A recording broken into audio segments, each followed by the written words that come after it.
Hi friends, welcome to my channel. ಈ vlog ಬಂದು ಶುಕ್ರವಾರದ್ದು. ಆ ಟೈಮ್ ಆಗಲೇ ಒಂದು 11:15 ಆಗಿತ್ತು ನಾನು ವಿಡಿಯೋ ಸ್ಟಾರ್ಟ್ ಮಾಡಬೇಕಾದ್ರೆ. ಇನ್ನು ಬೆಳಗ್ಗೆ ಎಲ್ಲ ಕೆಲಸಗಳೆಲ್ಲ ಮುಗಿಸ್ಕೊಂಡು ಇವಾಗ ಕುಡಿಯೋ ನೀರು ತೊಗೊಂಬರೋಣ ಅಂತ ಹೇಳಿಬಿಟ್ಟು ಕ್ಯಾನ್ ತೊಳಿತಾ ಇದ್ದೀನಿ. ನಾನು ಬಂದು ವಾರಕ್ಕೆ 2 ಸತಿ ಕಂಪಲ್ಸರಿ ವಿಮ್ ಲಿಕ್ವಿಡ್ ಹಾಕಿ ಈ ಥರ ನೀಟಾಗಿ ಉಜ್ಜಿಬಿಟ್ಟು ತೊಳಿತೀನಿ. ಇನ್ನು ಖಾಲಿ ಆಗಿದ್ದಾವೆ, ನೀರು ಸ್ವಲ್ಪ ಇದ್ದಾವೆ ಅನ್ನುವಾಗ ಕೂಡ ಒಂದು ಸ್ವಲ್ಪ ಹಿಂಗೆ ಇನ್ನೂ ಸ್ವಲ್ಪ ನೀರು ಹಾಕ್ಬಿಟ್ಟು ಕೈಯಲ್ಲಿ ಉಜ್ಜಿಬಿಟ್ಟು ತೊಳೆದು ನೀರು ತುಂಬಿಸ್ತೀನಿ. ವಾರಕ್ಕೆ 2 ಸತಿ ಅಂತ ಈ ಥರ ಸ್ವಲ್ಪ ಚೆನ್ನಾಗಿ ಡೀಪ್ ಕ್ಲೀನ್ ಮಾಡ್ತೀನಿ ಕ್ಯಾನ್ ಬಂದು. ಮತ್ತು ಕುಡಿಯೋ ನೀರು ಬಂದು ನಮ್ಮ ಸೈಡ್ ಬೆಳಗ್ಗೆ 4 ಗಂಟೆ 4:15ಗೆ ಬಿಟ್ಬಿಡ್ತಾರೆ ಅಷ್ಟೊತ್ತಿಗೆ. ಇನ್ನು ಅಷ್ಟೊತ್ತಿಗೆ ಎದ್ಬಿಟ್ಟು ಹಿಡಿಯೋದಕ್ಕೆ ಕೂಡ ಆಗೋದಿಲ್ಲಲ್ಲ. ಇನ್ನು ಸದ್ಯ ನಮಗೆ ಅನುಕೂಲ ಆಗೋ ಥರ ನಮ್ಮ ಅತ್ತೆರ ಮನೆ ಹತ್ರ ನೀರು ಬರ್ತಾ ಇರ್ತವೆ. ಇವಾಗ ಬೆಳಗ್ಗೆ ಒಂದು 7:30 8 ಗಂಟೆಗೆ ಒಂದು ಸತಿ ಬರುತ್ತೆ, ಇಲ್ಲಾಂದರೆ ಮಧ್ಯಾಹ್ನ ಟೈಮ್ 12 ಗಂಟೆ ಮೇಲ್ಪಟ್ಟು ಕೂಡ ಬರುತ್ತೆ, ಇಲ್ಲ ಸಂಜೆ ಟೈಮ್ ಕೂಡ ಬರ್ತಾ ಇರುತ್ತೆ. ಒಟ್ಟು 3 ಸತಿ ಬಿಡ್ತಾರೆ.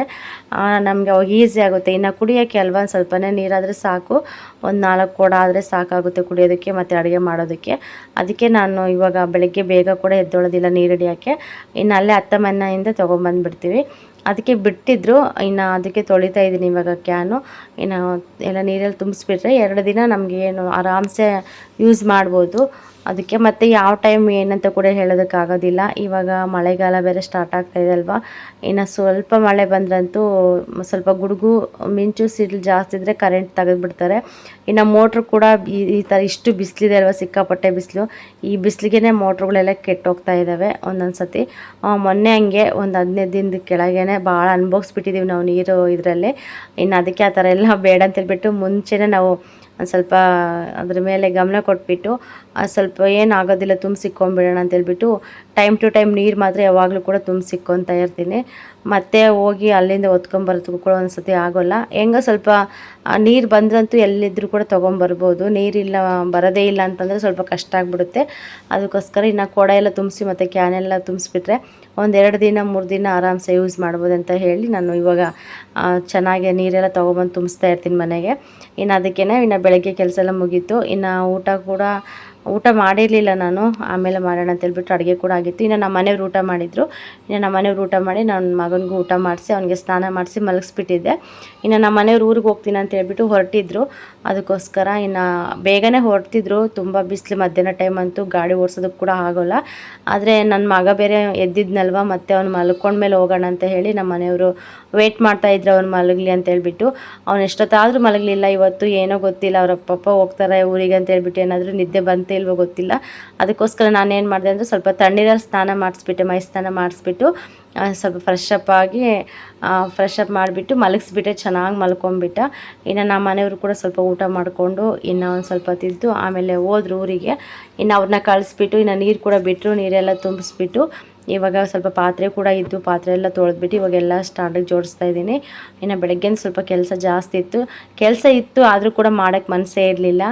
ಇನ್ನು ನಮ್ಮ ಮನೆಯವ್ರು ಊರಿಗೆ ಹೋಗ್ತಾರೆ ಅನ್ನೋದೊಂದು ಒಂದು ಸ್ವಲ್ಪ ಫೀಲಿಂಗ್ ಇತ್ತು ನನಗೆ, ಒಂಥರ ಬೇಜಾರಾಗ್ತಾಯಿತ್ತು. ಇನ್ನು ನನ್ನ ಮಗನ ಹೆಂಗಪ್ಪ ಅಂತೇಳ್ಬಿಟ್ಟು ಇನ್ನೊಂದು 22 ದಿನ ಏನಾಯಿತು ನಮ್ಮ ಮನೆಯವ್ರು ಬಂದು. ನನಗೆ ಅಷ್ಟೊಂದು ಏನೋ ರಿಸ್ಕ್ ಅನಿಸ್ಲಿಲ್ಲ. ಇನ್ನು ನನ್ನ ಮಗನ ನೋಡ್ಕೊಂಡು ಆರಾಮ್ಸೆ ಅವರು ನನ್ನ ಮಗನ ಜೊತೆ ಟೈಮ್ ಸ್ಪೆಂಡ್ ಮಾಡ್ಕೊಂಡು ಆರಾಮಾಗಿದ್ದರು. ಇನ್ನು ನಾನಂತೂ ಕೆಲಸಗಳೆಲ್ಲ ಮಾಡಿಕೊಂಡು ನಾನು ಕೂಡ ಆರಾಮಾಗಿದ್ದೆ. ಆದರೆ ಇವಾಗ ಸಡನ್ನಾಗಿ ಈ ಥರ ಬಿಟ್ಟೋದ್ರಲ್ಲ ಒಂಥರ ಬೇಜಾರಾಗುತ್ತೆ. ಬಟ್ ಹೋಗಲೇಬೇಕು, ಹೋಗಲಿಲ್ಲ ಅಂದರೆ ಜೀವನ ನಡೆಯೋದೇ ಇಲ್ಲ. ಇಷ್ಟು ದಿನ ರಜೆ ಹಾಕಿದ್ದಾರೆ. ಇವಾಗ ನಾವು ಇದೆಲ್ಲ ಕೌಂಟ್ ಮಾಡಿದ್ರೆ ಅಪ್ಪ ಇಷ್ಟು ದಿನ ಸುಮ್ಮನೆ ವೇಸ್ಟ್ ಆಯ್ತಲ್ಲ, ರಜೆ ಆಯ್ತಲ್ಲ, ಸ್ವಲ್ಪ ಕಷ್ಟಪಟ್ಟಿದ್ರೆ ಇನ್ನು ಸ್ವಲ್ಪ ದುಡಿಬೋದಾಗಿತ್ತಲ್ಲ ಅನ್ನೋ ಒಂಥರ ಮೈಂಡ್ಸೆಟ್ ಬಂದುಬಿಡುತ್ತೆ.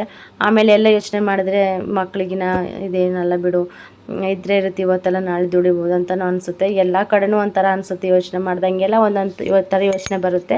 ಆದರೆ ನಮ್ಮ ಮನೇಲಿ ಬಂದುಬಿಟ್ಟು ನಮ್ಮ ಮನೆಯವ್ರು ದುಡಿಲಿಲ್ಲ ಅಂದರೆ ನಮ್ಮ ಸಂಸಾರನೇ ನಡೆಯಲ್ಲ, ನಮ್ಮ ಜೀವನ ಕೂಡ ತುಂಬ ಕಷ್ಟ ಆಗಿಬಿಡುತ್ತೆ. ಇನ್ನು ಅದಕ್ಕೆ ಅವ್ರು ಹೋಗಲೇಬೇಕಾಗಿತ್ತು. ಸದ್ಯ ಒಂದು 20 ದಿನ ಆದರೂ ನಮ್ಮ ಜೊತೆಲಿದ್ದಾರಲ್ಲ ಅಷ್ಟೇ ಸಾಕು ಅಂತ ನಮಗೆ ಒಂಥರ ಮನಸ್ಸಿಗೆ ಕೂಡ ಏನೋ ಆ ಥರ ಅನ್ನಿಸ್ಲಿಲ್ಲ. ಸರಿ ಹೋಗಿ ಬರಲಿ ಬಿಡು ಅನ್ನೋ ಥರ ಆಯಿತು. ಇನ್ನು ನಾವು ಕೂಡ ಹೊರಟಿದ್ವಿ. ಇನ್ನು ನಮ್ಮ ಅತ್ತೆ ಊರಲ್ಲಿ ಬಂದು ಭೂತಪ್ಪನ ಹಬ್ಬ ಇದೆ, ಹೋಗ್ಬೇಕಂತಲೇ ಇದ್ವಿ, ಆದರೆ ಹೋಗೋಕ್ಕಾಗಲಿಲ್ಲ. ಅದಕ್ಕೆ ನಮ್ಮ ಮನೆಯವ್ರು ಸರಿ ನಾನು ಹೋಗ್ತೀನಿ, ಮುಂದಿನ ವಾರಗಿನ ಬರೋಂಗಿದ್ರೆ ಬರ್ರಿ ಅಂತೇಳ್ಬಿಟ್ಟು ಅವರು ಹೊರಟರು. ಇನ್ನು ಅಷ್ಟರಲ್ಲಿ ನನ್ನ ಮಗ ಕೂಡ ಎದ್ದ ತಕ್ಷಣ ಅವ್ನು ಕೇಳಿದ್ದೆ ಅವ್ರ ಪಪ್ಪನ, ಅಮ್ಮ ಪಪ್ಪ ಎಲ್ಲಿ ಅಂತ. ಒಂಥರ ಬೇಜಾರಾಗಿಬಿಡ್ತು. ಅವನು ಇದಕ್ಕೇ ನನಗೆ ಒಂಥರ ಕಣ್ಣಲ್ಲಿ ನೀರೇ ಬಂದುಬಿಡ್ತು. ಯಾಕೆಂದರೆ ಇಷ್ಟು ದಿನ ಚೆನ್ನಾಗಿದ್ದ ಅವ್ರ ಅಪ್ಪಾಜಿ ಜೊತೆ ಆಟ ಆಡಿಕೊಂಡು ಸಡನ್ನಾಗಿ ಇವಾಗ ಊರಿಗೆ ಹೋಯ್ತು ಅಂದರೂ ಕೂಡ ಒಂಥರ ಅವನು ಇದು ಮಾಡ್ಕೊಂಡ್ಬಿಡ್ತಾನೆ. ನಾವು ಹೋಗೋಣ, ನಾನು ಹೋಗ್ತೀನಿ ಅಂತ ಅವನ ಭಾಷೆಯಲ್ಲಿ ಹೇಳ್ತಾ ಇರ್ತಾನೆ. ಅದಕ್ಕೆ ಅದಕ್ಕೆ ಇನ್ನು ಎದ್ದ ತಕ್ಷಣ ಅವನು ಸುಮ್ಮನೆ ಆಟ ಆಡ್ಬಿಡ್ತಿದ್ದ. ಡೈಲಿ ಕೂಡ ಈ ಥರ ನನ್ನ ಹತ್ರ ಬರ್ತಾನೆ ಇರಲಿಲ್ಲ. ಅಂಥದ್ರಲ್ಲಿ ಯಾಕೋ ಗೊತ್ತಿಲ್ಲ ಎತ್ಕೋ ಎತ್ಕೋ ಅಂತಂದು ಕೇಳ್ತಾ ಇದ್ದೆ. ಇನ್ನು ಎತ್ಕೊಂಡು ಒಂದು ಸ್ವಲ್ಪ ಸಮಾಧಾನ ಮಾಡಿ ಆಮೇಲೆ ನಾನೊಂದು ಸ್ವಲ್ಪ ಮೂಡು ಔಟ್ ಆಗಿಬಿಟ್ಟಿತ್ತು. ಆ ಮೂಡು ಸೆಟ್ ಮಾಡೋಷ್ಟೊತ್ತಿಗೆ ಸ್ವಲ್ಪ ಲೇಟೇ ಆಯಿತು ಹೇಳ್ಬೇಕಂದ್ರೆ. ಅವ್ನಿಗೆಲ್ಲ ಬಿಡಿಸಿ ಬಿಡಿಸಿ ಹೇಳಬೇಕು. ಮಕ್ಕಳಂದ್ರೆ ಅಷ್ಟೇ ಅಲ್ವಾ, ಅವರು ಕರೆಕ್ಟಾಗಿ ಎದ್ದ ತಕ್ಷಣ ಕಣ್ಮುಂದೆ ಅವರು ಯಾರು ಬೇಕೋ ಅವ್ರು ಇದ್ರೇ ಅವ್ರಿಗೊಂಥರ ಸಮಾಧಾನ ಅನಿಸುತ್ತೆ. ಸಡನ್ನಾಗಿ ಅವರಿಲ್ಲ ಮತ್ತೆ ಎಲ್ಲ ಹೋಗಿದ್ದಾರೆ, ಇನ್ನು ಯಾವಾಗ ಬರ್ತಾರೋ ಏನೋ ಅಂತ ವೇಟ್ ಮಾಡೋ ಥರ ಅನಿಸ್ತಾ ಇರುತ್ತೆ ಅವ್ರ ಮಕ್ಕಳ ಮನಸ್ಸಿಗೆ. ಇವಾಗ ಬರ್ತಾರೆ, ಅಲ್ಲಿ ಹೋಗಿದ್ದಾರೆ, ಇಲ್ಲಿಗೆ ಹೋಗಿದ್ದಾರೆ ಅಂತ ಅಂದರೂ ಕೂಡ ಬರ್ಬೋದೇನೋ, ಅಲ್ಲಿ ಬರ್ತಾರೆ ಇಲ್ಲಿ ಬರ್ತಾರೆ ಅಂತ ಮಕ್ಕಳ ಮನಸ್ಸು ಆ ಥರ ಅನಿಸ್ಬಿಡುತ್ತೆ. ಇನ್ನು ಅದಕ್ಕೋಸ್ಕರ ನಾನು ಸ್ವಲ್ಪ ಸಮಾಧಾನ ಮಾಡಿಬಿಟ್ಟು ಅವ್ನಿಗೆ ಹೇಳ್ದೆ, ಈ ಥರ ಪಪ್ಪ ಊರಿಗೆ ಹೋಗಿದ್ದಾರೆ, ಕೆಲ್ಸಕ್ಕೆ ಹೋಗಿದ್ದಾರೆ, ನಾವು ಹೋಗೋಣ ಅಂತ ಹೆಂಗೋ ಹೇಳ್ಬಿಟ್ಟು ಅವ್ನ ಮೈಂಡ್ ಸ್ವಲ್ಪ ಫ್ರೀ ಮಾಡಿದೆ. ಆದರೂ ಕೂಡ ಒಂಥರ ಸುಮ್ಮನೆ ಕೂತ್ಕೊಬಿಟ್ಟೆ ಸೈಲೆಂಟಾಗಿ. ಎಷ್ಟು ಒಂದು 4 ನಿಮಿಷ ಆದರೂ ಕೂಡ ಅವ್ನು ಸರಿಯಾಗಿ ಇದೇ ಮಾಡ್ತಾ ಇರಲಿಲ್ಲ. ನೆನೆಸ್ಕೊಂಡ್ರೆ ಪಪ್ಪ ಪಪ್ಪ ಅಂತಲೇ ಇದ್ದ. ಬರ್ತಾನೆ ಬಿಡು, ಎಲ್ಲ ಹೋಗಿದ್ದಾರೆ, ಮತ್ತು ಕೆಲ್ಸಕ್ಕೆ ಹೋಗ್ಬೇಕಲ್ಲಪ್ಪ, ಮಮ್ಮು ಬೇಕಲ್ಲಪ್ಪ ನಮಗೆ ಅಂತ ಹೆಂಗೋ ಯಾವನ ಭಾಷೆಯಲ್ಲಿ ನಾನು ಹಂಗೆ ಮಾತಾಡ್ಕೊ ನಗ್ಸೋಕ್ಕೆ ಟ್ರೈ ಮಾಡಿದೆ. ಆದರೂ ಕೂಡ ಅವ್ನು ಸರಿಯಾಗಿ ನಗಲೇ ಇಲ್ಲ. ಆಮೇಲೆ ಬಿಡು ಸರಿ ಹೋಗ್ತಾನಂತ ಹೇಳಿಬಿಟ್ಟು ಇನ್ನು ಸ್ವಲ್ಪ ಊಟ ಮಾಡಿಸಿ ಹಂಗೆ ಬಿಟ್ಟೆ. ಇನ್ನು ಚಿಕ್ಕಮ್ಮ ಕೂಡ ಕೆಲಸದಿಂದ ಬಂದರು. ಇನ್ನು ಬಂದ ತಕ್ಷಣ ಚಿಕ್ಕಮ್ಮನ ಕೈ ಕೊಟ್ಟೆ. ಇನ್ನು ನಮ್ಮ ಚಿಕ್ಕಮ್ಮ ಆಟಾಡಿಸ್ಕೊಂಡು ಅವನ್ನ ಯಾವ ಥರ ದಾರಿಗೆ ತರಬೇಕು ಆ ಥರ ತೊಗೊಂಬಂದರು. ಇನ್ನು ಸರಿ ಬಿಡು ಅಂತ ಹೇಳ್ಬಿಟ್ಟು ಇನ್ನು ನಮ್ಮ ಮನೆಯವ್ರು ಹೋಗಿದ್ದಕ್ಕೆ ನಾನು ಸರಿಯಾಗಿ ಊಟ ಕೂಡ ಮಾಡಿರಲಿಲ್ಲ ಮಧ್ಯಾಹ್ನ. ಯಾಕೋ ಸ್ವಲ್ಪ ಲೈಟಾಗಿ ತಲೆನೋವು ಕೂಡ ಸ್ಟಾರ್ಟ್ ಆಗಿಬಿಟ್ಟಿತ್ತು. ಇನ್ನು ಬ್ರೆಡ್ ಇತ್ತು ಮನೆಯಲ್ಲಿ, ಬ್ರೆಡ್ಡು ಸ್ವಲ್ಪ ಟೀ ಕುಡಿಯೋಣ ಅಂತ ಹೇಳಿಬಿಟ್ಟು ಇನ್ನು ಸ್ವಲ್ಪ ಟೀಗಿಟ್ಟೆ. ಇನ್ನು ದುಡಿಯೋರು ಮನೆಯಲ್ಲಿದ್ರಂತೂ ತುಂಬ ಕಷ್ಟನೇ. ಇನ್ನು ಅವರೇ ದುಡಿಯೋರೇ ಮನೆಯಲ್ಲಿ ಇದ್ರಂತೂ ಇನ್ನು ಜೀವನ ತುಂಬ ಕಷ್ಟ ಆಗಿಬಿಡುತ್ತೆ. ಅಟ್ಲೀಸ್ಟು ಇಬ್ಬರಾದರೂ ದುಡಿದ್ರೆ ಒಬ್ಬರು ಬಿಡು ಮನೇಲಿ ಇರಲಿ, ಇನ್ನೊಬ್ಬರು ದುಡಿತೀವಿ ಅಂತ ಅಂದ್ಕೋಬೋದು. ಬಟ್ ಎಲ್ಲದಕ್ಕೂ ಕೂಡ ಅವರೊಬ್ಬರೇ ದುಡಿಬೇಕು, ಎಲ್ಲ ಕೂಡ ಮೇಂಟೆನೆನ್ಸ್ ಅವರೇ ಮಾಡಬೇಕಲ್ಲ. ಒಂದು ಸ್ವಲ್ಪ ರಿಸ್ಕ್ ಆಗುತ್ತೆ. ಆದರೂ ಒಂಥರ ಬೇಜಾರಾಗುತ್ತೆ ನೋಡಿ, ಯಾವ ಥರ ಕಷ್ಟಪಡ್ತಾ ಇದ್ದಾರೆ ನಮಗೋಸ್ಕರ ಅಂತ ಹೇಳ್ಬಿಟ್ಟು.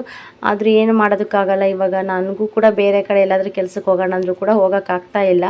ನಾನು ಕೂಡ ಯಾವುದಾದ್ರೂ ಒಂದು ಸಿಕ್ಕರೆ ಸಾಕು, ಅಟ್ಲೀಸ್ಟ್ ಗಾರ್ಮೆಂಟ್ಸ್ಗಾದರೂ ಹೋಗೋಣ ಅಂತ ನನ್ನ ಮೈಂಡಲ್ಲಿ ಫಿಕ್ಸ್ ಮಾಡ್ಕೊಂಡ್ಬಿಟ್ಟಿದ್ದೀನಿ. ಆದರೆ ನಮ್ಮ ಗುಂಡ ಬೇರೆ ಸ್ವಲ್ಪ ಚಿಕ್ಕವನಲ್ವ, ಇನ್ನು ಅವನು ಅಂಗನವಾಡಿಗೆ ಎಲ್ಲಾದರೂ ಹೋದರೆ ಬಿಟ್ಟು ಹೋಗ್ಬೋದು. ಇನ್ನು ಅವ್ನು ಸ್ವಲ್ಪ ಸರಿಯಾಗಿ ಇನ್ನೂ ಮಾತು ಕೂಡ ಬರ್ತಾ ಇಲ್ಲ. ಅದಕ್ಕೋಸ್ಕರ ಅವನಿಗೋಸ್ಕರ ವೆಯ್ಟ್ ಮಾಡ್ತಾಯಿದ್ದೀವಿ. ಇನ್ನು ನಮ್ಮ ಮನೆಯವ್ರು ಬಂದುಬಿಟ್ಟು ಇನ್ನು ದುಡಿಯೋದಿದ್ದಿದ್ದೆ, ಇನ್ನೇನು ನಮ್ಮಮ್ಮ ಅಂದರೆ ಇನ್ನೊಂದು ವರ್ಷ ಹಂಗೆ ಅವ್ನ ಜೊತೆ ಇರ್ತೀಯ, ಆಮೇಲೆ ಅವನು ಸ್ಕೂಲ್ಗೆ ಹೋಗ್ತಿರ್ತಾನೆ, ಇನ್ನು ನಮಗೂ ಕೂಡ ಟೈಮ್ ಸಿಗೋಲ್ಲ ಏನಿಲ್ಲ.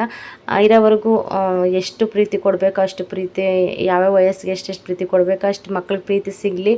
ಅಟ್ಲೀಸ್ಟ್ ನನ್ನ ಪ್ರೀತಿ ಅಂತೂ ಸಿಗ್ತಾಯಿಲ್ಲ, ನೀನಾದರೂ ಆರಾಮಾಗಿ ನೋಡ್ಕೊ ಅಂತ ಹೇಳ್ಬಿಟ್ಟು ಅವರು ಹೇಳ್ತಾ ಇರ್ತಾರೆ ಅವಾಗವಾಗ. ಆದರೂ ಕೂಡ ಅವ್ರು ಅಷ್ಟು ಕಷ್ಟಪಡ್ತಾ ಇರ್ತಾರೆ.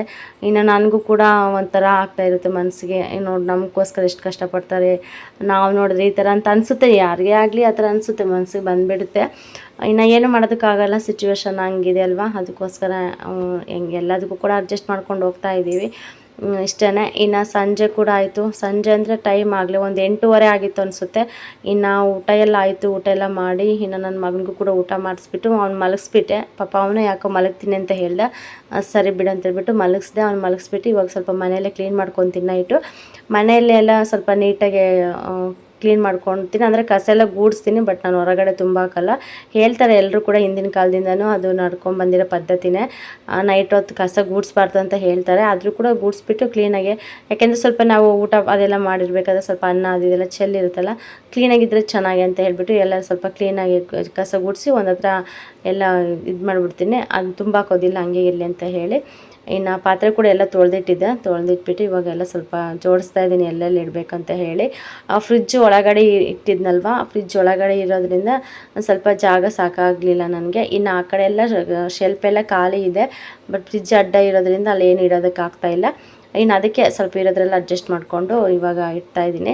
ಇನ್ನು ಬೇಸಿಗೆ ಅಂತೂ ಸಿಕ್ಕಾಪಟ್ಟೆ ಇವಾಗ ಸೆಕೆ ಅಂದರೆ ಸೆಕೆ. ಮತ್ತು ಸ್ವಲ್ಪ ಕೂಡ ಇಷ್ಟೊತ್ತು ಒಂದು 8:30 9 ಗಂಟೆ ಆದರೂ ಕೂಡ ಒಂದು ಚೂರು ಕೂಡ ಗಾಳಿನೇ ಬರೋದಿಲ್ಲ ಹೊರಗಡೆ ನಿಂತ್ಕೊಂಡ್ರು ಕೂಡ, ಆ ಥರ ಸೆಕೆ. ಇನ್ನು ಅವಾಗಂತೂ ನೀರು ಚೆನ್ನಾಗಿ ಕುಡಿಬೇಕು. ನನಗಂತೂ ಫುಲ್ಲು ಬಾಡಿ ಎಲ್ಲ ಹೀಟಾಗಿಬಿಟ್ಟಿದೆ ಸಿಕ್ಕಾಪಟ್ಟೆ. ಅಂದರೆ ಹಾಸ್ಪಿಟಲ್ಗೆ ಹೋಗಬೇಕು, ಒಂದು ಬಾಟ್ಲಿ ಹಾಕ್ಸ್ಕೊಳೋವರೆಗೂ ಅಷ್ಟೇ, ಅದು ಜಾಸ್ತಿ ಇದಾಗೋದಿಲ್ಲ. ಇನ್ನು ಬಾಯಲ್ಲೆಲ್ಲ ಸ್ವಲ್ಪ ಅಗ್ರವಾಯ್ದುಬಿಟ್ಟು ಒಂಥರ ಗಾಯ ಕೂಡ ಆಗಿದೆ. ಅದಕ್ಕೆ ನಾನು ಕ್ಯಾಮ್ರಾ ಹತ್ರನೇ ಸರಿಯಾಗಿ ನಾನು ಫೋಕಸ್ ಮಾಡ್ತಾ ಇಲ್ಲ.